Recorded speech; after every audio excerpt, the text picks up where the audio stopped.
செம்மரங்கள் வெட்டச் சென்றதாக கூறி ஆந்திராவில் 32 தமிழர்கள் கைது செய்யப்பட்டுள்ள சம்பவத்திற்கு விடுதலை சிறுத்தைகள் கட்சி தலைவர் திருமாவளவன் கண்டனம் தெரிவித்துள்ளார். இந்த விவகாரத்தில் தமிழக அரசும் மத்திய அரசும் உடனடியாக தலையிட வேண்டும் எனவும் அவர் வலியுறுத்தியுள்ளார். 32 தமிழர்கள் ஆந்திர மாநிலத்தில் ரேணிகுண்டா ரயில் நிலையத்தில் கைது செய்யப்பட்டிருக்கிறார்கள்.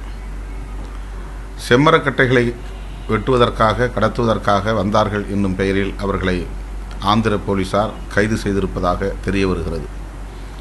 அவர்கள் எங்கே வைக்கப்பட்டிருக்கிறார்கள், அவர்களுக்கு என்ன நிலை இப்போது உள்ளது என்பது பற்றி எதுவும் தெரியவில்லை. இந்த நிலையில் தமிழக அரசு உடனடியாக இதில் தலையிட வேண்டும். ஏற்கனவே 20 தமிழர்கள் கொடூரமாக வதை செய்யப்பட்டு துப்பாக்கியால் சுட்டு கொலை செய்யப்பட்டது நினைவிருக்கும். தமிழக அரசு இதிலே மெத்தனம் காட்டக்கூடாது. உடனடியாக அவர்களை மீட்கிற நடவடிக்கையில் ஈடுபட வேண்டும் என்பதோடு மத்திய அரசும் இதில் தலையிட வேண்டும்.